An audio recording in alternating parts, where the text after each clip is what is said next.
Segera download Apa saja yang Quran disebut oleh Tadabbur, Al-Quran jika dia meraih tafsir satu dalam kebaikan. genggaman Contoh, Anda. bulan Ramadan adalah bulan Al-Quran.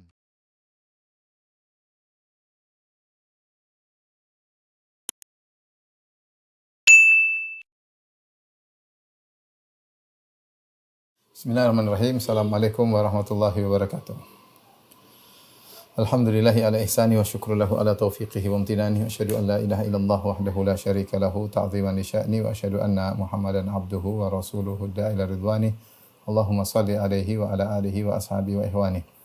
Rekan-rekan yang dirahmati Allah Subhanahu wa taala, pada pertemuan yang lalu telah kita bahas tentang keyakinan yang salah terkait dengan bintang-bintang, di mana ada sebagian orang yang meyakini bahwasanya pergerakan bintang dengan gerakan-gerakannya mempengaruhi atau menentukan kejadian-kejadian yang terjadi di alam semesta, dan ini adalah salah satu bab dari bab-bab perdukunan, mengkaitkan kejadian-kejadian masa depan dengan gerakan-gerakan bintang.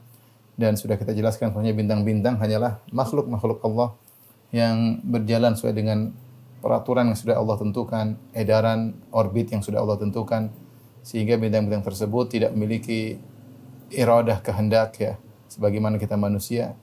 Dan jika tidak memiliki kehendak, bagaimana kemudian bintang-bintang tersebut mampu untuk menentukan kejadian-kejadian masa depan.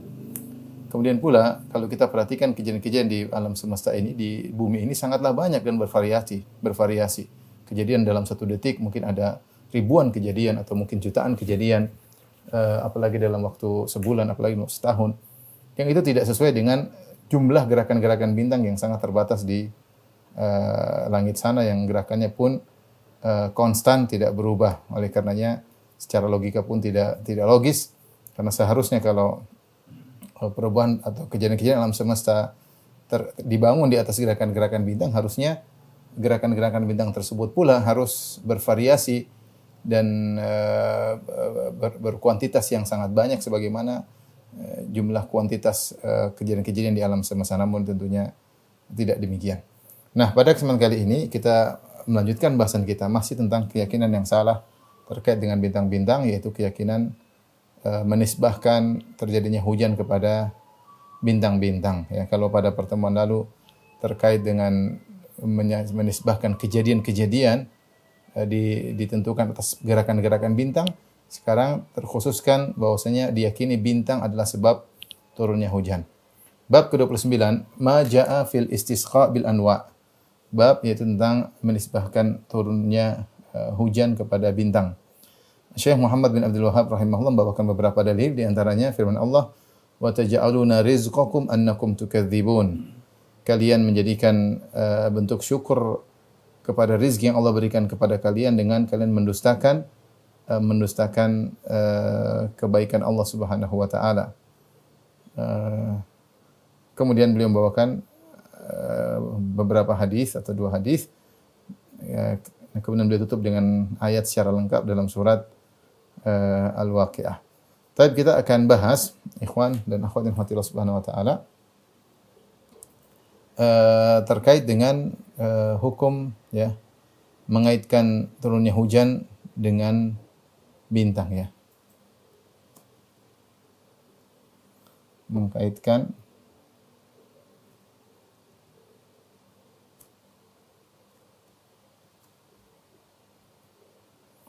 turunnya hujan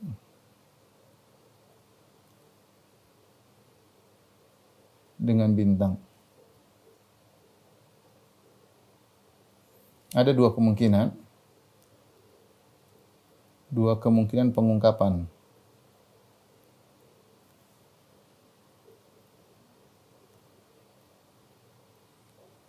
Yang pertama diungkap dengan menggunakan huruf ba. Huruf ba yang artinya dengan. Seperti dikatakan mutirna binau'i kadza, ya. Ini mutirna bi, lihat bi nau'i kadza. Ya, di sini bi. Mutirna artinya kami diberi hujan. Artinya kami dicurahi hujan. Kami dicurahi hujan dengan ini dengan bintang itu. Bintang ini atau bintang itu ya. Di sini menggunakan bi ya, di sini pakai bi ya. Mutirna bi. Kemudian yang kedua dengan menggunakan fi.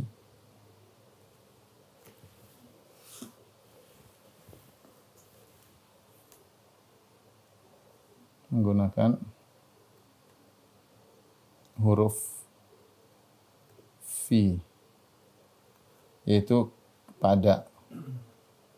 Seperti mengatakan mutirna fi nau'i kadza. Artinya kami dicurai hujan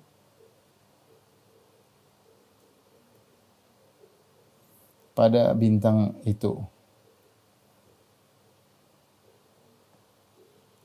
Perhatikan sini fi pada ya. Adapun menggunakan mutirna menggunakan bi, mutirna binau'i kadza, maka ini ada dua kemungkinan juga ya. Dua kemungkinan. Yang pertama, jika maksudnya adalah bintang tersebut ikut menurunkan hujan. Jika maksudnya ini mungkin terjadi, sebagian orang meyakini bintang-bintang memang memiliki kehendak seperti sebagian falasifah dalam buku-buku mereka. Mereka meyakini bahwasanya bintang-bintang memiliki atau planet-planet benda-benda langit memiliki kemampuan sebagaimana kaum yang pernah dihadapi oleh Nabi Ibrahim alaihissalam yang mereka kemudian meyakini benda-benda langit ikut mengatur sehingga ada di antara mereka menyembah matahari, di antara mereka menyembah rembulan, di antara mereka menyembah bintang. Jika maksudnya bintang ikut bersama Allah menurunkan hujan. Untuk ini adalah syirik ya. Ini hukumnya apa? Syirik akbar. Syirik akbar terkait dengan rububiyah. Karena meyakini ada mudabbir, ada pengatur selain Allah ya.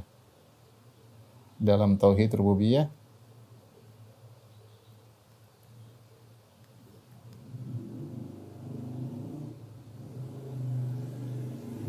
karena meyakini ada pencipta selain Allah, karena meyakini ada mudabbir ya. Meyakini ada pengatur mudabbir selain Allah.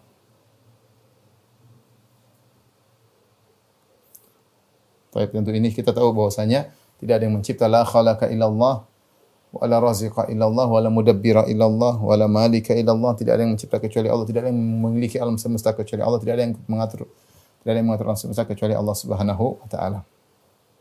Kemudian yang kedua,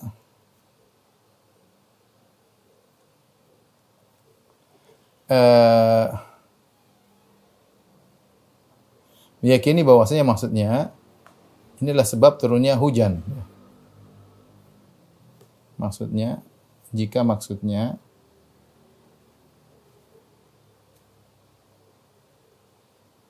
bintang tersebut merupakan sebab turunnya hujan.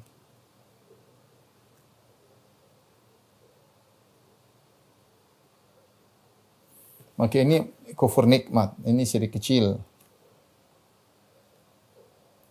Syirik kecil atau disebut dengan kufur asghar atau disebut dengan kufur nikmat. Kenapa? Karena dia menisbahkan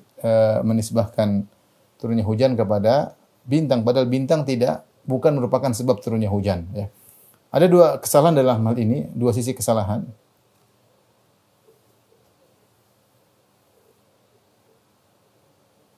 Yang pertama, salah karena bintang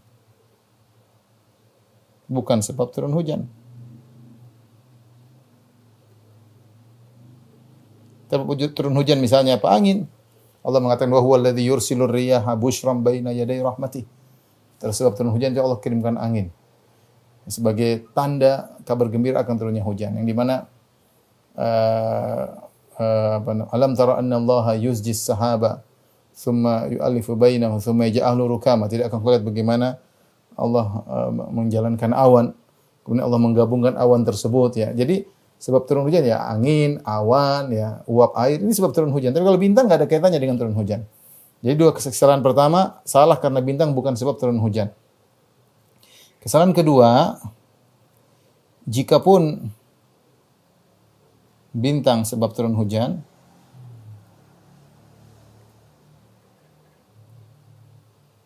maka tetap menisbahkan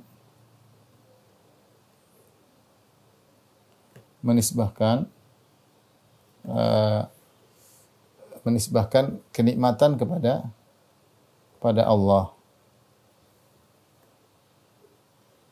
Ini seperti perkataan laula fulan lakuntu kadza. Kalau bukan si fulan mungkin saya sudah begini. Kalau bukan dokter mungkin saya sudah mati. Kalau bukan karena polisi mungkin saya sudah kecopetan atau saya sudah dicuri, saya sudah dirampok. Ini semua tidak boleh. Meskipun polisi sebab keselamatan, dokter sebab keselamatan, tapi ketika kita sedang berbicara tentang nikmat, kita harus menyandarkannya kepada Allah. Maka ketika kita menyandarkan kepada sebab, itu disebut kufur nikmat. Kufur nikmat. Maka menjadikan suatu sebab bukan sebab syirik kecil, menyandarkan nikmat kepada sebab juga syirik kecil. Jadi dua-duanya syirik kecil. Perhatikan sini. Meyakini suatu yang bukan sebab sebagai sebab.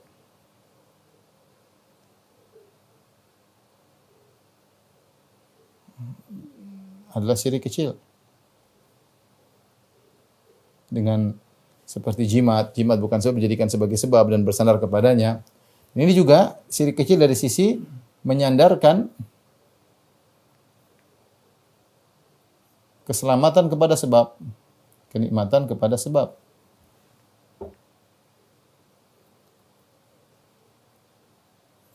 Ini juga adalah syirik kecil.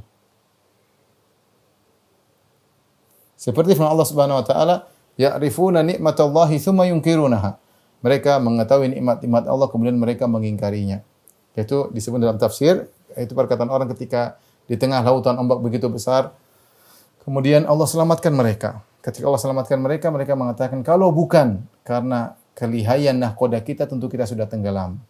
Kalau bukan karena, jadi mereka nyerahkan pada sebab. Benar, sebabnya selamat karena nahkoda yang pandai. Tapi justru kita harus menyandarkan nikmat tersebut kepada Allah. Ini disebut syirik lafal. Tentu yang mengucapkannya meyakini. Ketika dia mengatakan, kalau bukan karena nahkoda mungkin kita sudah tenggelam, dia meyakini bahwasanya yang menyelamatkan adalah Allah. Tetapi dia salah berucap dengan menyandarkan nikmat tersebut kepada sang nahkoda. Maka ini disebut dengan kufur nikmat. Kufur kecil karena sang pengucap tidak bermaksud bahwasanya yang menyelamatkan adalah nahkoda, tapi dia yakin Allah yang menyelamatkan, hanya saja dia tidak salah dalam mengungkapkan sehingga dia mengatakan kalau bukan karena nahkoda yang lihai mungkin kita sudah tenggelam. Maka demikian juga ketika seorang mengatakan mutirna binau'i kadza, sungguh kami telah dicurai hujan karena bintang ini, maka dua kemungkinan. Kalau dua kesalahan pertama menyatakan bintang ini sebagai sebab turunnya hujan, dan ini adalah syirik kecil karena menjadikan sesuatu yang bukan sebab dijadikan sebab. Atau kalau benar-benar, dan itu tidak benar, kalaupun taruhlah kita anggap bintang merupakan sebab turunnya hujan, tidak boleh juga kita sandarkan nikmat tersebut kepada bintang. Harusnya kita mengatakan mutirna bifadlillah, semuanya hujan karena Allah Subhanahu wa taala. Taib. Adapun yang kedua, ini jenis kedua, menggunakan fi pada mutirna fi nau'i kadza, kami dicurahi hujan pada bintang itu, yaitu pada waktu munculnya bintang tersebut, muncul atau tenggelamnya bintang tersebut. Makanya ada khilaf.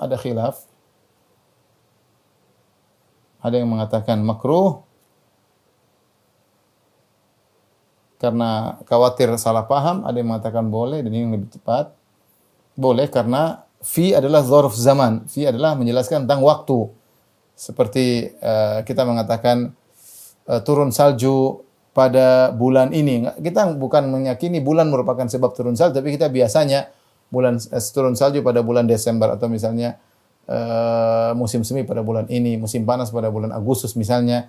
Ini tidak jadi masalah karena tidak dikaitkan dengan sababiyah, tidak ada sebab, hanya sekedar menjelaskan dzarfuz zaman, yaitu kapan terjadinya kejadian tersebut. Maka zahirnya boleh. Ini yang lebih tepat, wallahu alam bisawab, meskipun ada khilaf di kalangan para ulama. Gowin. Foto.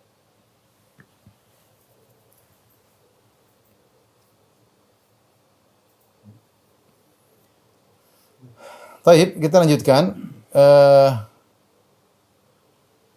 Ayat pertama yang dibawakan oleh Syekh Muhammad bin Wahab rahimahullah taala surat Al-Waqiah ayat 82. Wa taj'aluna rizqakum annakum tukadzibun, dan kalian membalas rezeki yang telah Allah kurniakan kepada kalian dengan mendustakannya. Ini ayat ini dijadikan dalil untuk membantah orang-orang yang menyandarkan nikmat hujan kepada bintang. Kalian mensyukuri hujan tersebut, tapi kalian kufur kepada Allah, mendustakan Allah dengan menisbahkannya kepada bintang. Enggak boleh. Harus kita mengatakan mutirna bi fadlillah.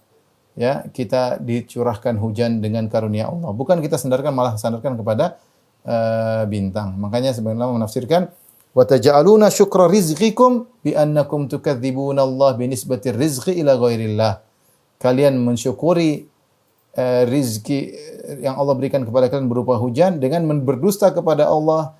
Dusta tersebut di mana kalian menyandarkan rizki hujan kepada selain Allah, itu kepada bintang-bintang. Baik, dalil pertama kita selesai. Kemudian kita lanjutkan hadis kedua atau dalil kedua berupa hadis. Hadis kedua dari Abu Malik Al-Asy'ari radhiyallahu anhu, Rasulullah SAW bersabda, "Arba'un fi ummati min amril jahiliyah." Kata Nabi SAW, 4 perkara dari perkara-perkara jahiliyah pada umatku.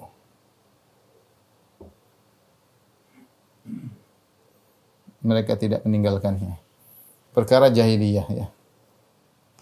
Perkara jahiliyah yaitu perkara yang merupakan dosa yang salah, ya. Dan kita tahu bahwasanya jahiliyah ada 2, jahiliyah yang umum, dan itu jahiliyah tersebut ada ketika sebelum Nabi diutus, maka semua bumi di atas kejahiliyahan. Semua di jahiliyah, kecuali segelintir orang. Dalam hadis, "Innallaha nadhara ila ahli al-ardi famaqatahum arabahum wa ajamahum illa baqaya min ahli kitab."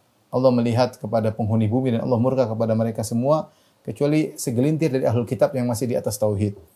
Tapi semuanya beratas di atas jahiliyah. Namanya jahiliyah total. Itu jahiliyah total hanya terjadi sebelum Nabi diutus. Adapun setelah Nabi diutus tidak ada jahiliyah total, yang ada jahiliyah parsial. Ini ada 2. Jahiliyah, ada jahiliyah total sebelum Nabi diutus sallallahu alaihi wasallam.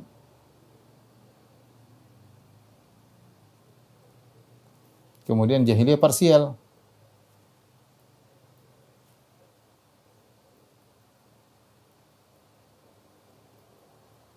Pada suatu kaum, pada sebagian orang, ya. Pada suatu kaum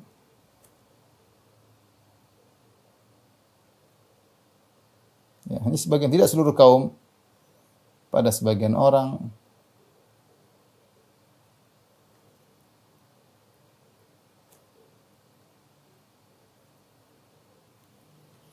atau pada orang, pada sebagian perangai orang tertentu.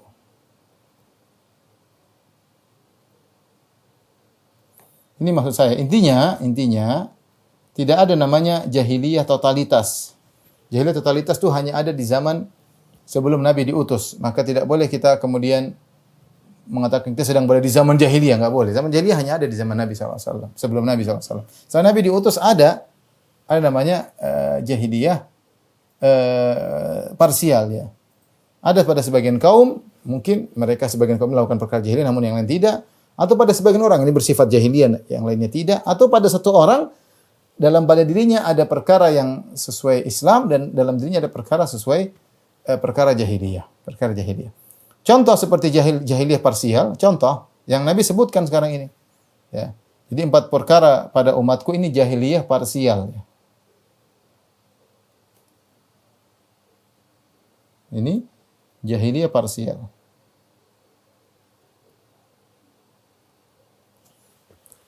Seperti Rasulullah sebutkan arba'un fi ummati min amril jahiliyah. 4 perkara dari umatku yang merupakan perkara jahiliyah. Apa saja 4 perkara tersebut?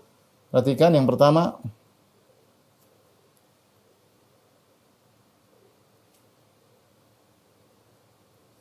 adalah al-fakhru bil ahsab, bangga dengan sombong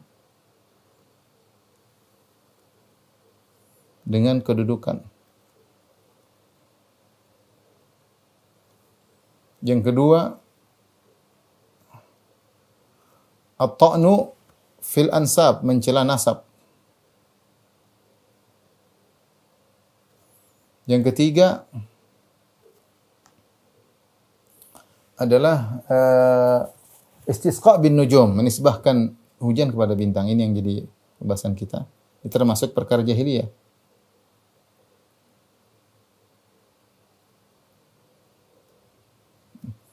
Menisbahkan hujan pada bintang. Kemudian yang keempat adalah meratapi mayat. Meratapi mayat. Ya. Ini perkara jahiliyah parsial, tidak secara totalitas ya. Di antara contoh perkara jahiliyah parsial, contoh ya seperti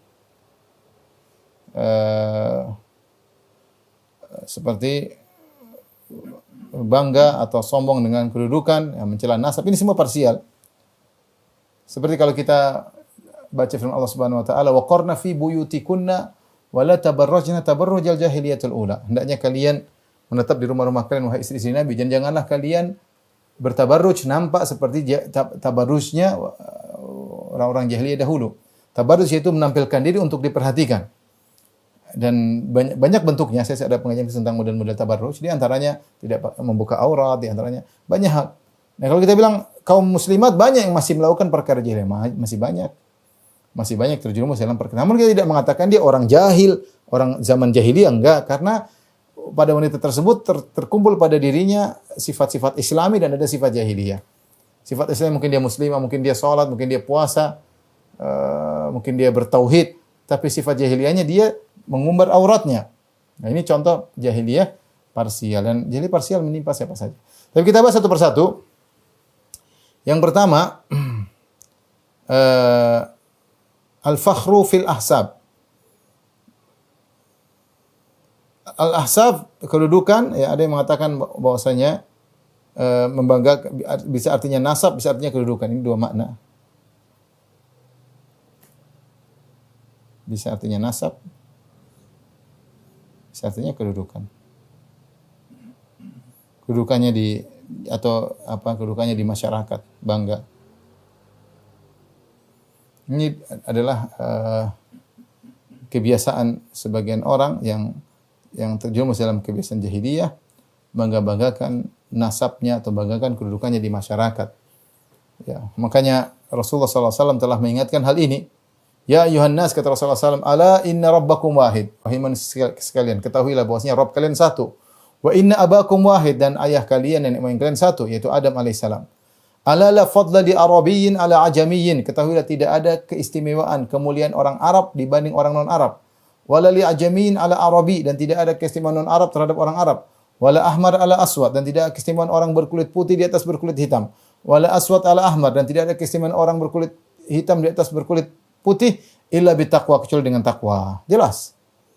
Apa yang bangga-banggakan nasab, bangga-banggakan ini tidak ada faedahnya. Ya, karena yang Allah nilai bukan masalah nasab, bukan masalah kedudukan, masalah takwanya yang Allah nilai. Inna akramakum indallahi atqakum. Sungguhnya yang paling mulia di sisi Allah yang paling bertakwa di antara kalian. Lihatlah Salman Al-Farisi, dari Persia, bukan orang Arab, tapi Allah muliakan. Kenapa? Karena dia beriman dan bertakwa. Kata seorang penyair, laqad rafa'al Islamu Salman Al-Farisi, waqad wada'al kufru an-nasiba Aba Lahabin. Sungguh Islam telah mengangkat citra Salman Al-Farisi, padahal dia Persia, non-Arab, dan kekufuran telah menyebabkan orang yang bernasab tinggi seperti Abu Lahab terjatuh, terjungkal. Dia Bani Hashim, kalau dia orang Islam dia Ahlul Bait, paman Nabi, tapi ketika dia kufur kepada Allah, maka dia jatuh kedudukannya, meskipun dia mulia. Ya. Oleh karenanya ini bangga-bangga dengan nasab masih ada sampai sekarang. Bangga dengan saya marga ini, saya suku ini. Ya, bahkan dalam satu suku kadang saya masih keturunan ini masih bangga-banggaan. Tidak mengapa kita menisbahkan misalnya seorang keturunan saya keturunan Raden atau saya keturunan bangsawan. Oke, tapi bukan untuk bangga-banggaan. Allah tidak menilai hal tersebut. Yang Allah nilai ketakwaan. Mau keturunan raja, mau keturunan bangsawan, mau keturunan pangeran, bukan untuk bangga-banggaan. Ya sekedar ya intinya mungkin dia menjelaskan nasabnya, tapi kalau bangga-banggaan dengan nasab yang dia miliki, maka itulah jahiliyah. Dan subhanallah ini belum, kata Nabi SAW, la yatrukunaha. Ini 4 perkara jahiliyah pada umatku, mereka belum meninggalkannya. Ya. Mereka belum meninggal. Rasulullah SAW sebutkan, la yatrukunahunna. Ya, belum ditinggalkan 4 perkara tersebut. Kemudian, yang kedua, at-ta'nu fil nasab, fil ansab, mencela nasab. Ini juga ada 2 kemungkinan.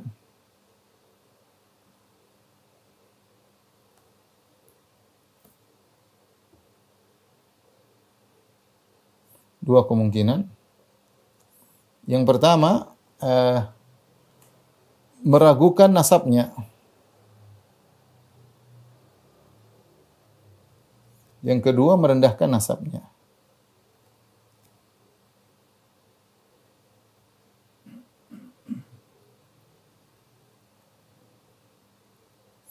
Meragukan nasabnya, misalnya tidak percaya bahwasanya engkau berasal dari keturunan ini, tidak percaya engkau suku ini, tidak percaya ini, tidak boleh, kita enggak boleh meragukan nasab seorang. Dalam hadis an-nas mu'tamanuna ala ansabihim, ya. Atau disebutkan bahwasanya orang-orang itu dipercayai sesuai dengan nasab mereka. Artinya kalau ada orang mengatakan saya nasabnya sekian, ya kita percaya aja, enggak ada masalah. Kalau dia berdosa, maka urusannya dengan Allah Subhanahu wa taala. Karena itu dosa besar. Orang mau keturunan ini ternyata tidak benar. Seperti hadis Nabi sallallahu alaihi wasallam, Rasulullah mengingatkan, "Man da'a ila ghairi abihi." Siapa yang mengaku dia keturunan orang lain yang padahal itu bukan bapaknya, wa huwa ya'lamu annahu ghairu abi, padahal dia tahu itu bukan bapak dia, bukan nenek moyang dia, fal jannatu alaihi haram. Maka surga haram baginya. Karena Islam memperhatikan nasab, keturunan, ya, garis keturunan. Ketika seorang mengaku saya keturunan ini, saya keturunan kiai ini, saya keturunan habib ini, saya keturunan nabi ini, saya keturunan, ternyata tidak benar dan dia tahu itu tidak benar, maka haram baginya masuk surga. Ini ancaman. Maka asalnya kalau orang mengabarkan saya nasabnya sampai ke sini, kita benarkan aja. Banyak seperti zaman sekarang orang mengaku, sebagian mereka mengaku ahlul bait, ada yang mengaku keturunan Hasan dan Hussein, ada yang mengaku keturunan misalnya Ahlul Bait dari sisi Al-Abbas. Ya, saya ketemu orang seperti itu. Ada teman juga dari keturunan Al-Abbas bin Abdul Muttalib, ya. Ada yang dari Ali ini, ada yang bahkan ada yang dari keturunan Abu Lahab, ya, karena keturunan juga adalah Ahlul Bait. Kita mengatakan tidak perlu kita dustakan, ya, apalagi kalau mereka punya pohon nasab, ya. Kalau ada yang membantah seperti sebagian orang mengkritiki, mempelajari sejarah pohon nasabnya, kemudian ada sebagian orang tidak percaya, ya, urusan masing-masing. Tapi hukum asal kalau orang mengaku saya keturunan ini kita benarkan, ya. Kita benarkan. Kecuali kalau di balik itu ada konsekuensi hukum yang harus dikerjakan. Seperti di sebagian daerah seperti di Madinah, saya tahu ada wakaf. Wakaf tersebut hanya boleh diberikan kepada orang yang keturunan tertentu, ya. Seperti itu ada misalnya dari Libya atau dari Maghrib al-Arabi, dari Maroko, ada sebagian orang kasih wakaf, tapi keturunannya harus penuntut ilmu dari negeri ini misalnya. Nah, kalau dia mengatakan saya berasal dari negeri ini, harus kita periksa karena untuk mengetahui apakah dia berhak mendapatkan wakaf tersebut atau tidak. Ya. Ini contoh kalau dibalik pengetahuan tentang nasab tersebut ada konsekuensi hukum, maka tidak mengapa kita harus periksa, tidak langsung kita benarkan. Tapi kalau nggak ada konsekuensi hukum, nggak ada masalah. Orang mengaku ya urusannya dengan Allah Subhanahu wa taala. Mengaku saya keturunan inilah, keturunan kiai inilah, keturunan sunan inilah, masing-masing, ya. Yang jelas kalau dia tahu dia bohong, dia haram masuk surga. Ini maka tidak boleh kita meragukan nasab seseorang kecuali kita punya dalil atau bukti. Yang kedua, tidak boleh mencela nasab, maksudnya merendahkan nasabnya. Ini sering terjadi, saling mencela tentang suku. Entah sukunya dari suku tertentu. Dan ini pernah terjadi, seorang sahabat Abu Dzar radhiyallahu anhu pernah mencela seorang dengan memanggilnya, sahabat yang lain, ya benas sauda. wahai putra wanita yang berkulit hitam. Wahai putra wanita berkulit hitam. Maka orang ini pun sahabat yang dikatakan putra wanita berkulit hitam, ada yang mengatakan adalah Bilal radhiyallahu anhu yang adalah dari Habasyah, lapor kepada Nabi sallallahu alaihi wasallam. Maka Nabi sallallahu alaihi wasallam pun marah dan dia panggil Abu Dzar dan dia mengatakan, Rasulullah SAW berkata, "A'ayyartahu bi ummihi innaka mru'un fika jahiliyah." Kata Nabi sallallahu alaihi wasallam, apakah kau mencela Bilal dengan mencela ibunya? Wahai Abu Dzar, sungguhnya pada dirimu ada perangai jahiliyah. Kenapa mencela nasab? Seperti kadang-kadang kita jadi buat bahan bumbu. Wah, suku itu, suku ini gini. Alah, suku ini kita menghina. Padahal setiap suku ada yang orang baik, ada orang yang buruk. Jangan kita hubungi setiap suku ini pasti begitu. Tidak boleh kita mencela nasab. Tidak boleh. Ya. Kita boleh mengatakan si fulan dari suku ini ya, biasa, suku ada yang. Tapi kalau sukunya kita celah secara totalitas, nggak boleh. Nggak boleh. Adapun dia, seseorang atau oknum, boleh-boleh saja. Nggak ada masalah karena oknum tersebut yang salah. Ya. Apalagi zaman sekarang merendahkan nasab. Nasab ini merendahkan nasab ya. Ya, tadi ini semua seperti sebagian orang bangga dia sebagai orang Arab misalnya, nggak boleh. Ya, la fadla li Arabi ala ajami. Kata Nabi, tidak ada keistimewaan orang Arab dibanding orang non Arab kecuali dengan takwa. Nggak ada. Nanti ada lagi Yahudi bangga, saya Yahudi apa, orang Arab apa, dia yang merendahkan orang. Kalau orang Arab bangga dengan selain non Arab, Yahudi bangga di atas orang Arab. Nanti suku lain lagi bangga lagi di atas suku Yahudi, macam-macam, tidak akan selesai. Kita suku di tanah air banyak suku. Nanti satu suku, saya suku ini bangga dibandingkan suku lain. Ini semua jahiliyah. Allah tidak pernah lihat suku-suku tersebut. Ya ayuhan nas inna khalaqnakum min dzakarin wa untha wa ja'alnakum syu'uban wa qabaila ta'arafu inna akramakum indallahi atqakum. Manusia sekalian, kata Allah, kami jadikan kalian bersuku-suku berbangsa-bangsa agar kalian saling mengenal. Sungguhnya yang paling mulia di sisi Allah yang paling bertakwa. Itu barometer Allah ya tentang ketakwaan. Maka tidak boleh kita bangga dengan nasab kita.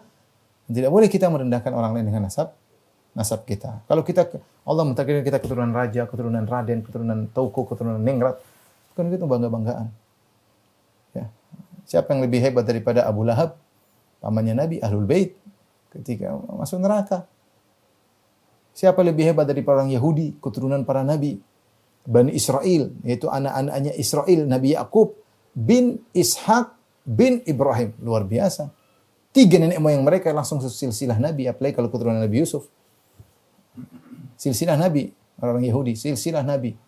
Kakek mereka Yakub bin Ishak bin Ibrahim. Terus kemudian mereka bangga kami keturunan para nabi, yang mereka di neraka. Banyak di antara mereka yang tidak beriman di neraka, ya. Jadi tidak perlu kita bangga nasab. Nasab kita mau lebih kalah dengan nasab Yahudi, mana lebih hebat? Ya, nasab Yahudi, kita ini keturunan siapa sih? Keturunan Nabi Adam alaihissalam. Tapi mereka langsung silsilah 3 nabi. Yusuf, Yakub bin Ishak bin Ibrahim. Terus tapi kalau mereka ternyata kufur kepada Allah, tidak ada faedahnya, tidak ada faedahnya. Oleh karenanya kita kalau sebagian orang memiliki nasab, dia boleh bahagia. Ya, tetapi dia saya keturunan ningrat, tapi bukan itu yang dicari oleh Allah. Dicari oleh Allah adalah ketakwaan, maka jangan terpedaya dengan nasab. Ya, kata Rasulullah SAW, man batta'a bihi amalahu lam yusri' bihi nasabuhu. Rasulullah jelas mengatakan, siapa yang amalnya lambat, nasabnya tidak akan buat dia cepat. Artinya nasab tersebut tidak ada faedahnya. Kalau dia amalnya rendah, malas-malasan, bersandar pada nenek moyang, ya percuma ya. Tapi yang ketiga di antara perkara jahiliyah parsial, al-istisqa'u bin nujum, menisbahkan hujan kepada bintang. Zahirnya Rasulullah SAW berbicara tentang kufur kecil, ya. Kufur kecil, karena inilah yang kata Rasulullah SAW, fi ummati, pada umatku masih berjalan. Zahirnya Rasulullah SAW berbicara tentang kufur kecil. Zahirnya terkait dengan syirik kecil. Karena Rasulullah SAW mengatakan pada umatku, yaitu menisbahkan hujan kepada bintang. Yang keempat, meratapi mayat. Meratapi mayat ini adalah banyak wanita terjerumus dalam hal tersebut, ya. Rasulullah SAW melarang, ya, dan dosa besar ketika seorang meratapi mayat, ya.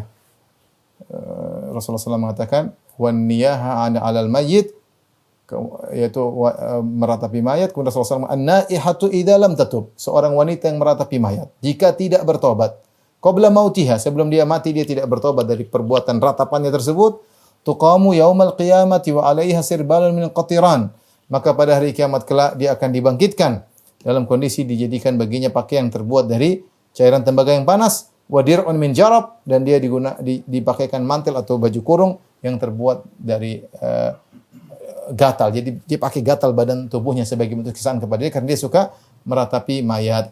Kita tahu bahwasanya seorang kalau ada keluarga yang meninggal, kita menangis wajar. Itu rahmat dari Allah berikan pada kita. Tapi kalau kita meratapi dengan menyebut-nyebut kebaikannya, oh dia dulu begini, seakan-akan kita ridho diambil oleh Allah. Atau dia bilang, ya Allah kenapa kau ambil dia, betapa baik orang ini, enggak boleh juga. Atau lomba-lombaan, ini juga daripada sebagian agama itu dibangga-banggakan. Kalau bisa meratapi mayat teriak-teriak, menyebut-nyebut kebaikannya ini dibanggakan, menunjukkan mayat ini mulia. Ya, bahkan saya dengar kemarin sebagian orang mengatakan di suatu tempat kalau ada mayat yang meninggal, maka didatangi orang untuk menangis. Kalau dia sudah menangis dikasih duit karena menangisi mayat tersebut. Ini semua dilarang dalam Islam karena meratapi mayat menunjukkan ketidakridhaan terhadap keputusan Allah Subhanahu wa taala. Taib, kita lanjutkan hadis berikutnya. Imam Bukhari dan Imam Muslim meriwayatkan dari Zaid bin Khalid radhiyallahu anhu. Dia menuturkan bahwasanya suatu hari Rasulullah SAW mengimami kami salat subuh di Hudaybiyah. Setelah semalam turun hujan. Usai melaksanakan salat, Rasulullah SAW menghadap kepada orang-orang. Rasulullah SAW balik, dan itu kebiasaan Nabi SAW. Kalau selesai salat, Rasulullah SAW balik menghadap makmum. Rasulullah SAW bertanya, hal tadruna madza qala rabbukum? Tahukah kalian apa yang telah dikatakan oleh Rabb kalian? Maka para sahabat berkata, Allah wa Rasuluhu a'lam. Allah dan Rasulullah mengetahui. Lalu Nabi menyampaikan, qala asbaha ibadi mu'minun bi wa kafir. Allah berkata, bahwasanya pada pagi hari ini ada sebagian hambaku yang beriman kepada aku dan ada sebagian hambaku yang kafir kepada aku. Fa amma man qala mutirna bi fadlillahi wa rahmatihi. Adapun setelah turun hujan ini ada yang berkata dari hambaku, kita diberi hujan karena karunia Allah dan rahmatnya. Fadzalika mu'minun bi kafirun bil kaukab. Maka inilah orang yang beriman kepadaku dan kufur kepada bintang. Wa amma man qala, adapun yang berkata, mutirna bi nau'i kadza wa kadza. Kita telah diberi hujan dengan sebab bintang ini bintang anu, fadzalika kafirun bi mu'minul kaukab. Maka ini orang yang kafir kepadaku dan beriman kepada bintang. Ini jelas bahwasanya Rasulullah menjelaskan siapa yang menisbahkan turunnya hujan kepada bintang, maka dia telah terjerumus dalam kufur. Tapi kufur sini sebagaimana kita jelaskan adalah kufur asghar. Karena menisbahkan nikmat berupa turunnya hujan kepada bintang. Harusnya dia mengatakan ini hujan dari Allah Subhanahu wa taala. Karena tadi dua kesalahan, bintang bukan merupakan sebab turun hujan. Yang kedua, kalaupun dia sebab, tidak boleh kita sandarkan turunnya hujan kepada bintang karena bintang tersebut tidak ada kaitannya dengan turunnya hujan. Dan kita bisa mengambil faedah dari hadis ini tentang akidah Ahlussunnah wal Jamaah bahwasanya Allah memiliki sifatul kalam, Allah berbicara kaifa syaa mata syaa. Allah berbicara bagaimana yang Allah kehendaki tidak kita ketahui dan kapan Allah kehendaki dan kepada siapa yang Allah kehendaki. Allah bukan berbicara dengan satu pembicaraan yang statis, tidak pernah berubah sejak azali, itu saja pembicaraannya. Sebagaimana keyakinan orang Asy'ariyah bahwasanya Allah pembicaraan statis dan begitu saja tidak bisa dibagi-bagi dan tidak pernah berubah-ubah, tidak terkait dengan waktu. Itu pembicaraan Allah karena mereka tidak meyakini adanya pembicaraan yang Allah bicarakan ini kemudian waktu lain Allah bicara lagi yang lain, ini mereka tidak yakini dengan syubhat yang ada pada mereka. Pembahasannya tentu pembahasan tersendiri. Tapi kita bantah dalam hadis ini jelas. Kapan Allah bertanya kepada malaikat atau kapan Allah berkata kepada Rasulullah sallallahu alaihi wasallam, Allah berkata kepada Nabi dan Nabi sampaikan kepada para sahabat, hal tadruna madza qala rabbukum laila? Lihat Nabi mengatakan, tidakkah kalian tahu apa yang dikatakan oleh Allah malam ini? Ya, berarti Allah baru bicara. Allah baru bicara. Bukan Allah berbicara sejak zaman azali, tapi pembicaraan itu terjadi. Nabi mengatakan malam ini Allah bicara ketika tadi malam hujan. Baru Allah berbicara. Nabi sebutkan pembicaraan Allah. Allah berkata, ada di antara hambaku yang kafir kepadaku dan ada di antara hambaku yang beriman kepadaku. Pembicaraan ini ada di antara hambaku yang kafir kepadaku dan ada di antara hambaku yang beriman kepadaku. Adapun yang beriman yang mengatakan kami dihujani dengan karunia Allah dan kafir mengatakan kami dihujani karena bintang-bintang. Ini Allah bicara bukan sejak zaman azali, tapi baru Allah bicarakan setelah terjadi hujan semalam ketika Nabi di Hudaybiyah. Ini tentu membantah orang Asy'ariyah yang mengatakan bahwasanya firman Allah statis, tidak pernah berubah, satu kesatuan tidak bisa dipisah-pisah dan macam-macam lah yang mereka namakan kalamun nafsi. Kemudian ini di antara faedah di hadis ini disunahkan bagi seorang imam ketika sudah mengimami salat untuk balik menghadap jamaah. Kemudian jika perlu dia memberikan nasihat, maka tidak mengapa dia memberikan nasihat kepada para makmum. Kebetulan mereka sedang kumpul selesai salat berjamaah, maka kemudian memberikan nasihat kepada mereka, ya, pada para jamaah. Kemudian yang terakhir dalil dibawakan oleh Syekh Muhammad Wahab rahimahullah taala dalam surat Al-Waqiah ayat 75 sampai 82 kita bacakan. Allah berfirman, "Fala uqsimu bimawaqi'in nujum." Lalu aku bersumpah dengan tempat beredarnya bintang-bintang. Wa innahu laqasamul law ta'lamuna azim, dan sungguhnya itu benar-benar sumpah yang besar sekiranya kalian mengetahui. Innahu laqur'anun karim, sungguhnya ini adalah Al-Qur'an yang sangat mulia.